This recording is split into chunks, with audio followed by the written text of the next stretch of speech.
Don't focus on what we can't succeed. We can make that very real. Whatever we focus on, we get.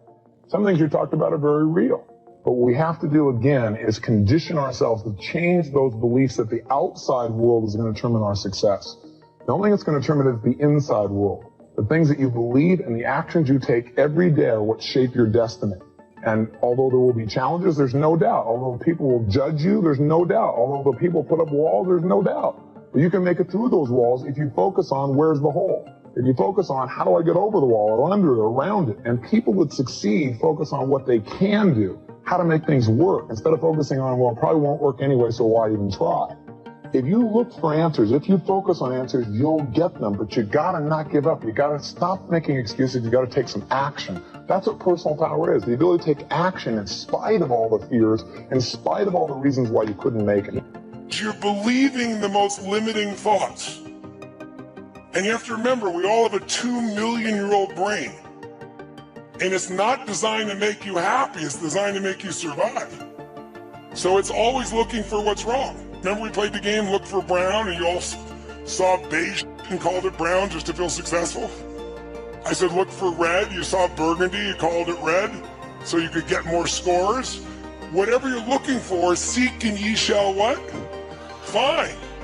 It says that in a very good book called The Good Book. And you don't have to be religious to understand this, that this is a fact of life. So if you and I are going to really take things to a different level, we got to see what could mess it up. So the mind could mess it up, but what aspect of the mind? What makes us start to believe those thoughts? What's the emotion that messes us up? What is it? It's absolutely fear. But there's more than this. Every day of our lives, we live in a world that is incredibly complex. It is no more stressful than World War II, when none of us in this room probably remember that time, but it looked like democracy was disappearing and the Germans were going to win at one stage. That's stressful. Being in a foxhole is stressful. You're not making as much money as you want, or being a little overweight, or someone calling you names online. That is not stressful. We're making it stressful. We've lost perspective. Who's with me on this? Say aye. So what's really useful, I think, today is for us to figure out what messes us up. And one of the biggest things that messes us up is expectation. Right? What did we say the other day? Trade your expectations for appreciation, and your whole life changes. Because when you're expecting things and it doesn't happen, you get upset. So that first day also was all about, what if you lived your life and you made a decision? And the decision was, life is too short to suffer. It's too short to be stressed, pissed off, fearful, worried. Who's with me on this? Say aye. But our minds, our survival software, is always looking for what's wrong. Our job is to create the happiness. And the only way you do that is you draw a line in the sand and say, I'm not going to suffer. I'm going to be honest. If I start to feel that stress, I'm going to breathe, and I'm going to realize we're the only creatures on the planet that can think a thought and become angry. Think a thought and become playful. Think a thought and be worried. Think a thought and feel loved. That's why we can change how fast. But you have to take control and train this brain. If you don't train this brain, it'll use you instead of you using it. You have to identify with your heart or your soul or your spirit instead of the brain. As I said, in China, the heart is the emperor. It is the highest energy. It's the thing that is worshipped, because when you were born, there was no brain. Your heart started beating and there wasn't a brain in you as a fetus. It has its own intelligence. It produces hormones that strengthen your bones. It is the strongest force in your immune system. This is the ticket. This is what we get caught up in. We want to use the head and heart together, and then we have the power of both of them. So to do that, though, we got to give up the expectation that people are going to behave the way we want them to. Because what are the chances, if your happiness is dependent upon everyone around you, your mother behaving the way you think she should, your father, your brother, your sister, your co-workers, your employees, what are the chances of everybody living the way you think they should? On a 0 to 100% scale, what are the chances? So why would we allow this to be? Because it's just a bad habit. I think there's a lot of roads to the mountaintop. I have the perspective that I have because that was my journey. And I had to start figuring out how to walk in the darkness, because that's kind of what it's like. What darkness? What do you mean? Like, meaning when you're caught in this psychocybernetic loop. Can you define psychocybernetics? Yeah. So it's this idea that what you believe will dictate your thoughts on a moment by moment basis. So if you believe that, money is hard to make, as a simple example, you're not going to have ideas or thoughts around money that would be lending to making it easily, right? And so what you believe dictates what you think. You can't get like an apple from an orange tree. And what you think you then experience is an emotion, right? And then that emotion then dictates what actions you do or do not take. And they're always aligned, right? Your beliefs dictate your thoughts, dictate your emotions, dictate your actions, which produce your results. And your results, when you look at them, then just reinforce the original belief. And so we're caught in that construct, right? But the linchpin is the belief system. So the question is, how do I actually change what I believe? If my beliefs really do dictate my destiny, right? Which is, I'm not the only person suggesting that. The question becomes, how do I change my beliefs? And in that is an inherent challenge, because by definition, beliefs are that which are true. Right, for us. And so then the question is, how do we break out of this? My way of breaking out of it was at one point to understand, and I'll start to kind of walk you through the structure of it, to understand that there were only two states of emotional beingness that I could be in at any given point in time. I would either be in a powerful state of being, states like joy, curiosity, excitement, calm, peace, passion, or I would be in a primal state of being, boredom, anger, frustration, some form of fear. I'm always in one of those two states, and I'm never in two states at one time. Now, those map beautifully to the sympathetic nervous system and the parasympathetic nervous system, right? So at any moment, we're either in fight or flight, or we're in rest and relaxation. Through my journey, what I realized was the only cause of that switch to be flipped was my own thinking. The meaning that I was giving the experience. The experience itself wasn't dictating whether I was in a primal state or a powerful state, whether I was in sympathetic fight or flight or parasympathetic rest and restoration or relaxation. It was the meaning I was giving the experience. And so that meant that all of my personal suffering was within my own control. I needed to start controlling the meaning I was giving the experiences of life. I'm a huge believer in identity driving behaviors. I have a hard time explaining to people, though, how to adopt a new identity. How have you done it in your own life? I think that's the best. Yeah, I mean, my identity, obviously this is a work in progress, right? I would say that I would start with they call it the two smallest words in the English language, but they're the two most powerful words in the English language. It's I am, right? I am, because whatever you put after that determines your destination or your destiny, right? And I think your identity is who you believe you are. And I feel like when we're talking about playing to the edge of our limits and really playing there and living in that place where we're stretching, I do believe, and I get inspired every time I see your Insta story. You're like, it's like 4:30 and you're working out, you're doing your work, but that's who you are, right? You don't have to fight it because you can't imagine yourself not doing that.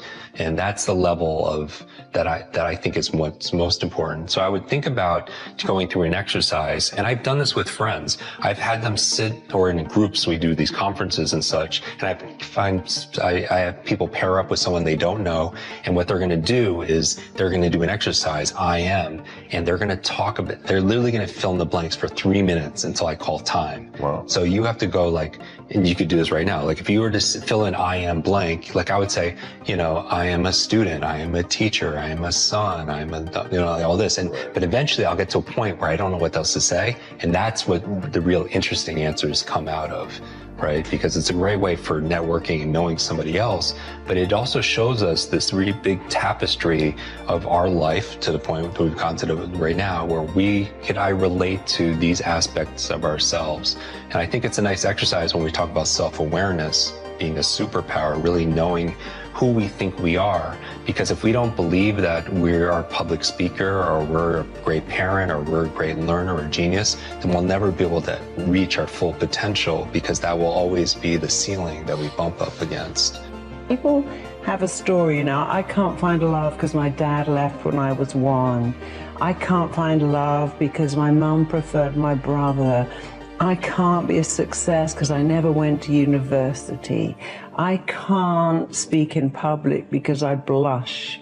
And without understanding, when you describe where you can't, you keep it going. If you keep talking about the symptom, your mind keeps it alive, because whatever you focus on, you get more of. And so a lot of people have language that's completely irrelevant. Like, yes, I know your dad left when you was 1. I know your mother put you up into foster care and didn't love you, but that's then. This is now. And so they have outdated stories, outdated language. I can't do that because... the classic one I hear all the time, oh my God, my boyfriend just ripped out my heart, stamped all over it, killed me. And if I find love again, it will kill me. I'm like, darling, he got bored. And you would have got bored too if you'd stuck around. And that was your starter relationship. Go and find a better one with someone amazing. Everything he loved in you, he didn't take it home with him. It's still there.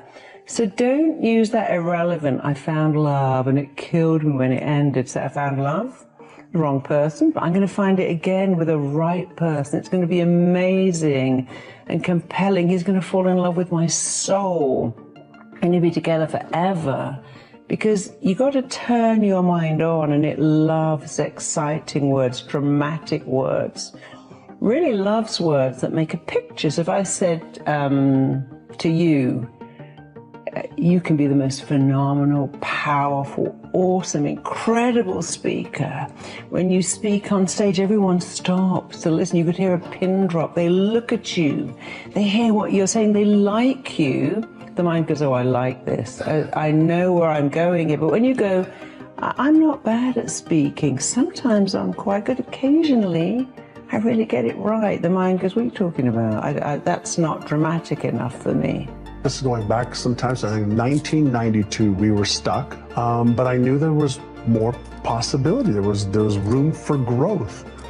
And I wanted to figure out if the stuff that I did in the 80s when I was a kid, that broke free, would it work with some of my agents? And so we took 75 agents, randomly. Agents said, hey, do you want to get into a 6-month program to retrain your brain, your subconscious brain, around your beliefs about what is possible for you to achieve, around your habits of what you have to do in order to achieve that. And we focused on retraining their subconscious mind.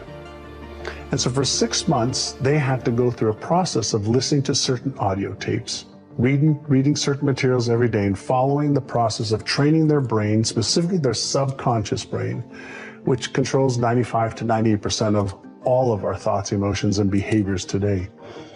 And within 6 months, that group increased sales by $100 million. Jesus. $100 million. And I said, holy shit, right? This is working. And so we started to teach. Some of what we teach now in NeuroGym, actually now we have the technologies, we have the systems that are far better than what we did back in the 90s. And we went from 1.2 billion to 4.5 billion a year. And it wasn't because we taught them any more skills to be real estate agents. We taught them how to change the way they thought about themselves. We taught them how to change their habits. Our agents who made $750,000 or more were in front of a client 75% of the time. And when we asked all the agents that weren't in front of more clients, why are you doing that? Why aren't you in front of people that are going to help you earn more income? Oh, well, we're busy doing this and doing this and doing this. And they had stories and excuses and reasons why.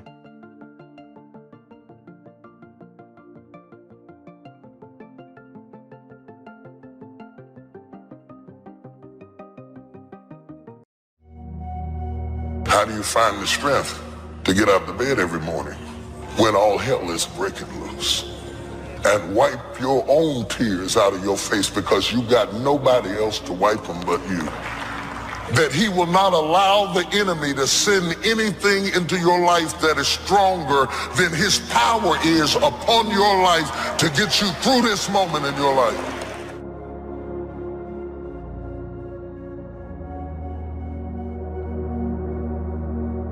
If I have learned anything in my time traveling the world, it is the power of hope.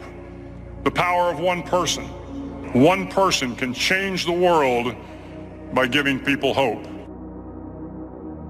As thy days are, so shall thy strength be. As thy days are, so shall thy strength be. The tougher the day, the greater the strength. In other words, I measured the day before I released the strength, and I am sure that I gave you enough strength to get through whatever this. Because he trusted you with trouble. Because you passed enough tests that he knew you could handle it now. Because he's going to show up in your life in a way that he's never showed up before. And yes, you may have more trouble, but you're going to have more glory, more anointing, more blessing, more wisdom. More of this means more of that. So when you see all hell breaking loose, understand that the angels are coming from every direction. You have to trust God when he says no. You're making this way harder than it's got to be. If you're trying to make it in this world without God in your life, you're making it way harder than it's got to be. I flunked out of school. I had a severe stuttering problem. I couldn't talk outside my house. I lost everything I ever owned twice. I've been homeless and lived in a car for 3 years. You can't tell me nothing about what he can't do for you. I've been bottomed out. I'm talking about flat, bottomed out, nothing. I still believe that things can turn around for me. I still believe that this is not my final position. I still believe if I lose this job, there is another job for me. You have to trust God when you didn't get the job. You have to trust God when your child didn't come home. You have to trust God when he says no.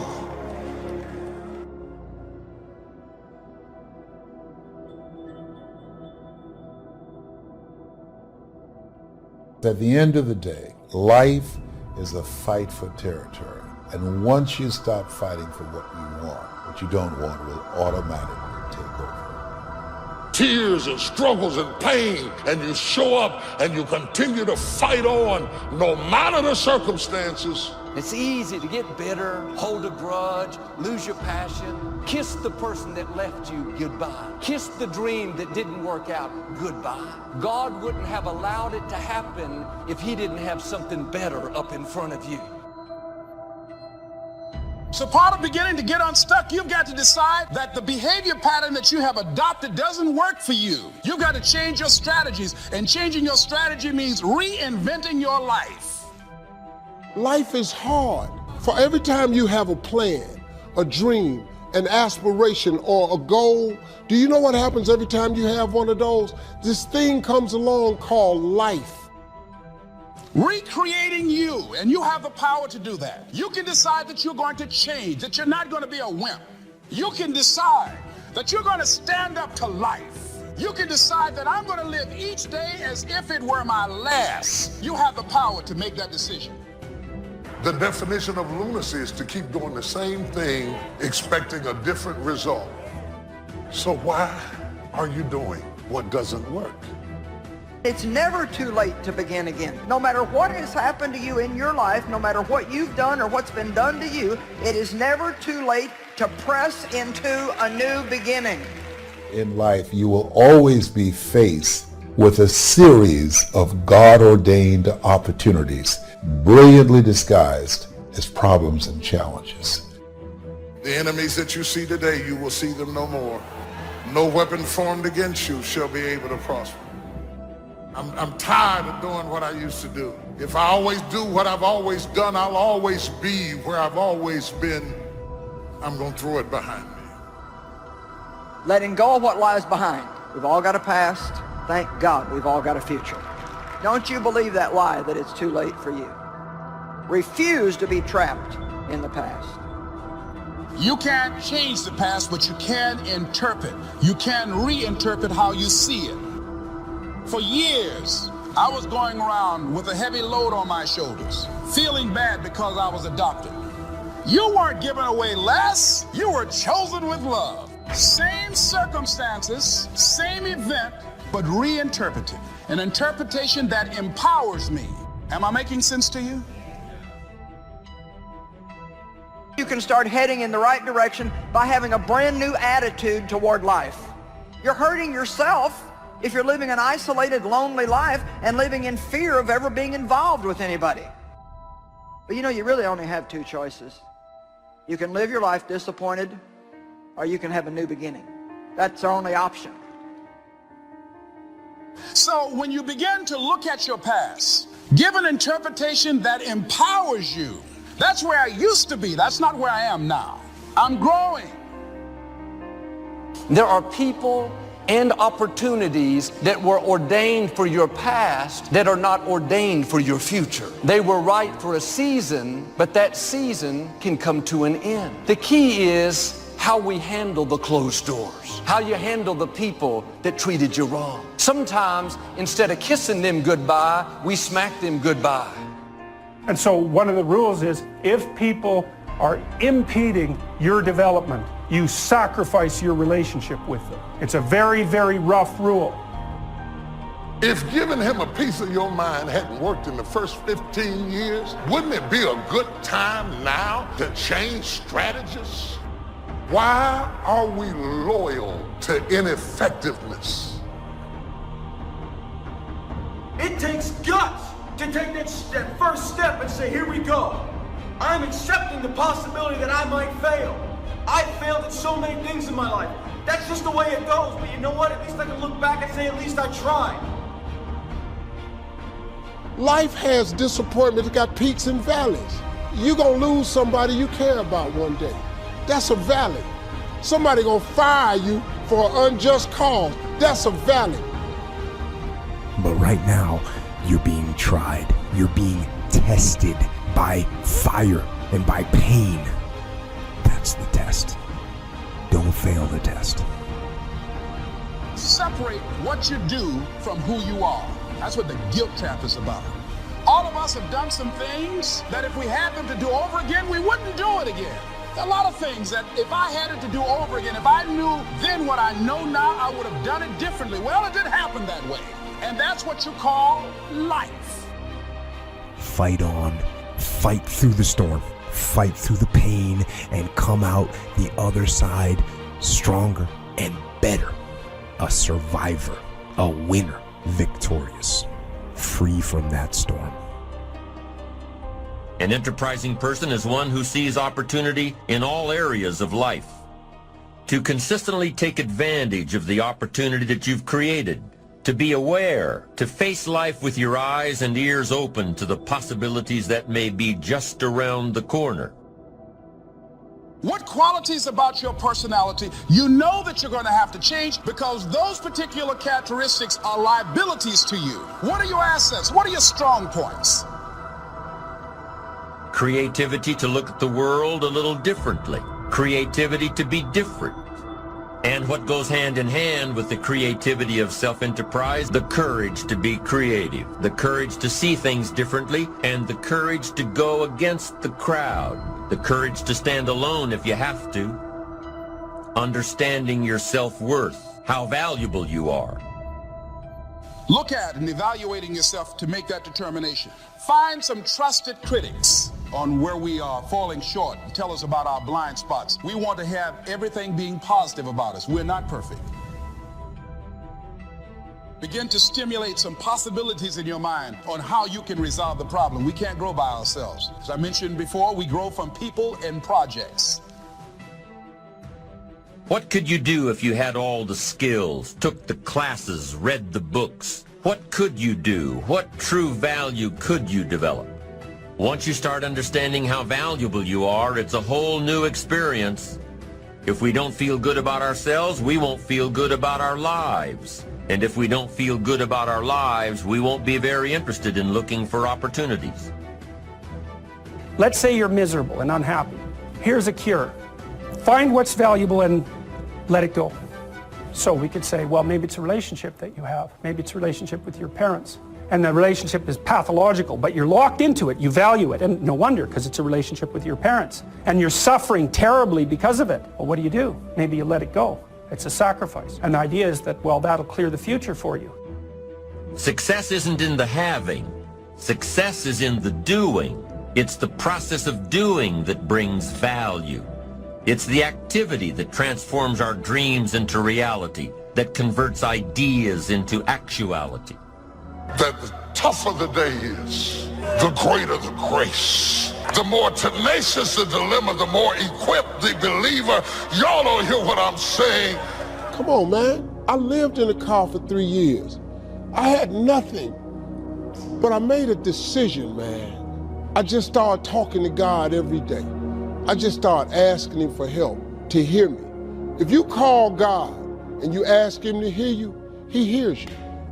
That most people get caught up in the distractions of life. Look around and praise God, because whatever you've done is on the tip of the iceberg, possible for you, yes.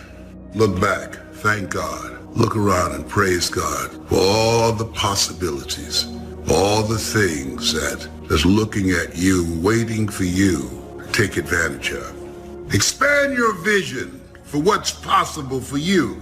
To decide that your circumstances are not going to define you. Make a decision. This is a pivot point. This is a deciding moment that you've had it living life as you've been living, and you want more because you deserve it. You deserve it. You can get self-help at the bookstore, but sometimes self can't help self. You can get motivation from the motivationalist, but sometimes you cannot motivate when you need a miracle. You can get socialization in the club, the sorority, the lodge. We do socialize, but it's more than that. We do motivate, but it's more than that. We do encourage, but it's more than that. What we give here that is unique to us is food for the soul, is fight for the fighter, is bread for the eater. And for them that have no might, if you can just sit to the word of God, you can tie a knot and hold on. Because people see the outer display of your gift, but they do not see the inner pains that go along with being who you are. And it is not just me alone. There are people out there right now who look at your life and they just fantasize, saying, I wish I had what she had. I wish I had what he had. I wish I had that opportunity. Just look at the person next to you. Don't they look good? I can change, you can change, the other people in our life can change, our finances can change. There's nothing that cannot change. Don't look at any situation and think this is hopeless, this will never change. Believe that it will happen. But there's nothing more powerful than your faith. When you believe, when you expect things to change. I know healing is on the way. I know the right person is in my future. I know what God started, he's going to finish. And yet we have such a tendency to lean toward what's wrong and finding the fault. But we can change that attitude. We all have a reason to be sour. Don't let that talk you out of what God has in store. You wouldn't be alive if there wasn't something amazing in your future. Can your faith be seen?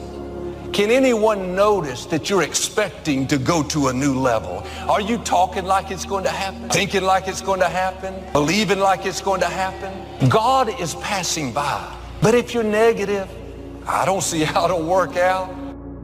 Changing our mind, changing our attitude so we can have the best life. Things can change. Everybody shout out real loud. Anything can change. What do you want? What do you see for yourself? Look ahead. Listen to God. Look ahead. What do you see for you? Look beyond your circumstances. Expand your vision. Become clear about what it is that you want. What is it that you want for your family? What is it you want for your health? Look around.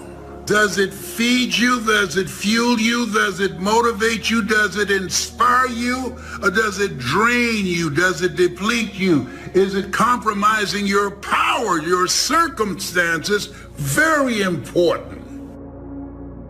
When things go wrong, they always seem to happen at once, and they just compound on top of each other. It's pretty easy sometimes to feel beaten when you're faced with all those issues and all those problems, and they all hit you at the same time. Let me tell you, that doesn't mean give up. It means it's time for you to fight harder, to dig in. It means it's time for you to go on the war path.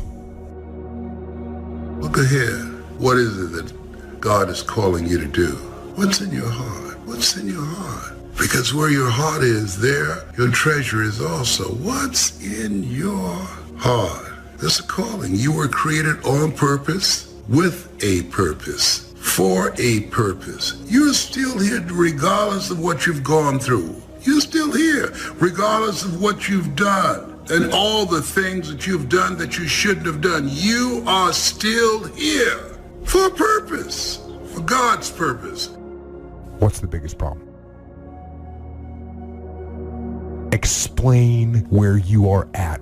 Be blunt, be upfront, and then give them the simple plan of how you're gonna get things back on track. You give it to them straight, right? You're falling behind at work, talk to your boss. Face it. Tell him you're gonna get after it, and tell him that you're 100% committed. It won't be easy. It will be hard, because life is hard. That's what life is. It's time to reflect and meditate, journal, and pray to God. Look back and thank God. These challenges that you face, they're gonna do their best to take you down. Let those challenges raise you up. Let them elevate you. Let their demands and their trials make you stronger. Let the adversity you face today turn you into a better person tomorrow. So in the future, you look back at these struggles and you say to them, thank you.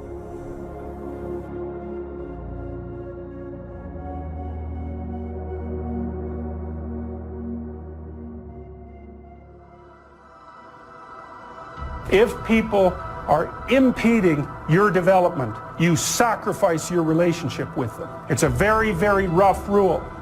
If giving him a piece of your mind hadn't worked in the first 15 years, wouldn't it be a good time now to change strategies?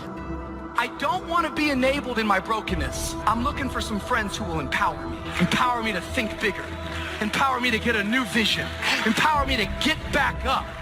I am not a victim, I'm a victor. And my present situation does not define my potential destination. Life doesn't happen to me, life happens for me. I'm gonna keep on moving forward so you can save your sympathy. I don't need your sympathy. What I need is your strength. What I need is you to sharpen me. I'm not a victim, I'm more than a conqueror. What we should do when somebody does us wrong, forgive them and let it drop. Leave it and let it go. Why are we loyal to ineffectiveness? When people can walk away from you, let them walk. When people can walk away from you, let them walk. So impose on yourself this self-development of being in charge, taking charge of your life and your health and your future and your responsibilities and all the rest. Take charge of your health. You're the one that's responsible for it. It's not a requirement of society that you not have a heart attack and take care of your family. That's not a requirement of society, but you must make it a requirement of yourself. Reasonable time is enough time to achieve all of your goals. Just jot that down. Reasonable time is enough time. Here's why. It's not the hours you put in, it's what you put in the hours. The ideas you can't think of now, a year from now, they'll start to flow. And when you deposit those ideas in the hours you've got, productivity multiplies by 2, 3, 5, 10. I don't want you to try to talk another person into staying with you, loving you, calling you, caring about you, coming to see you, staying attached to you. I mean, hang up the phone. When people can walk away from you, let them walk. Tears and struggles and pain, and you show up and you continue to fight on no matter the circumstances. The ability to learn to say no and not to feel guilty about it, to me, is about the greatest success I have achieved. It's all a part of a process for growing for me. To me, to have the kind of internal strength and internal courage it takes to say, no, I will not let you treat me this way, is what success is all about. I will not be treated this way. I demand only the best for myself. Maybe somebody's talking about you, trying to make you look bad. You could easily be upset, offended, try to pay them back. Why don't you try a different approach? Drop it, leave it, and let it go. It's easy to get bitter, hold a grudge, lose your passion, kiss the person that left you goodbye, kiss the dream that didn't work out goodbye. God wouldn't have allowed it to happen if he didn't have something better up in front of you. So part of beginning to get unstuck, you've got to decide that the behavior pattern that you have adopted doesn't work for you. You've got to change your strategies, and changing your strategy means reinventing your life. You literally are your surroundings. If you have a problem with your life, you should have a problem with the people in your life. You're going left, and they're going right. You're going right, and then they go left. Recreating you, and you have the power to do that. You can decide that you're going to change, that you're not going to be a wimp. You can decide that you're going to stand up to life. You can decide that I'm going to live each day as if it were my last. You have the power to make that decision. The enemy wouldn't be fighting you if you weren't a threat. So get ready. Favor is about to turn things around. Favor is not going to keep you from the storm, but favor will bring you out of the storm. What do you do when you tried and failed and you want to quit and you want to give up? Sometimes you can be blessed and be unhappy, because even though things are going right, they're not going according to what you had believed and expected, and you know that something is missing out of your life. Discouragement is born when we compare ourselves with somebody else. Just think about where I came from. Just think about what God started me out as and where I am today. And it's encouraging to not compare yourself with others, but to remember how far you've come and where you started. It's never too late to begin again. No matter what has happened to you in your life, no matter what you've done or what's been done to you, it is never too late to press into a new beginning. In life, you will always be faced with a series of God-ordained opportunities, brilliantly disguised as problems and challenges. Other than death, all failure is psychological. Does not mean that you won't lose some battles, because you will. We all will. But it does mean that as long as you don't surrender, as long as you don't quit, then you haven't failed. The enemies that you see today, you will see them no more. No weapon formed against you shall be able to prosper. I'm tired of doing what I used to do. If I always do what I've always done, I'll always be where I've always been. I'm going to throw it behind me. Letting go of what lies behind. We've all got a past. Thank God we've all got a future. Don't you believe that lie that it's too late for you. Refuse to be trapped in the past. You can't change the past, but you can interpret. You can reinterpret how you see it. Expand yourself. Take yourself out your comfort zone. If you stay in your comfort zone, that's where you will fail. Success is not a comfortable procedure. It is a very uncomfortable thing to attempt. So you got to get comfortable being uncomfortable if you ever want to be successful. I fought a good fight. I fought for my kids, and I fought for what was right. And I fought for my good health. And I fought for a good career that would bless my family. I fought a good fight. The encroachment.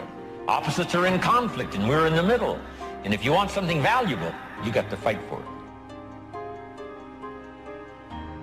You can start heading in the right direction by having a brand new attitude toward life. You're hurting yourself if you're living an isolated, lonely life and living in fear of ever being involved with anybody. But you know, you really only have two choices. You can live your life disappointed, or you can have a new beginning. That's the only option. So when you begin to look at your past, give an interpretation that empowers you. That's where I used to be. That's not where I am now. I'm growing. There are people and opportunities that were ordained for your past that are not ordained for your future. They were right for a season, but that season can come to an end. Not only have I fought a good fight, I fought a good fight, and I kept the faith. See, that's the deal. Keep faith with your family. Fight like crazy and keep faith. Fight the enemy and keep faith. You have comeback power when something happens to you. Don't buy into what has happened to you. Buy into, I'm getting up out of here. I'm going to change this situation. This does not work for me, and I don't have the luxury of being depressed. I need to clear my head. But right now, you're being tried. You're being tested by fire and by pain. That's the test. Don't fail the test. So why not just go for it? After all, it hasn't hurt you so far. Of course, the reality isn't quite that simple, but it's not as simple either as thinking that just because you're older, things are now going in the opposite direction, and that while you used to want to do everything, you should now want to do nothing. No, reality is by no means that simple either. There's a saying that I heard in church. That saying was, you have to lose your life in order to find it.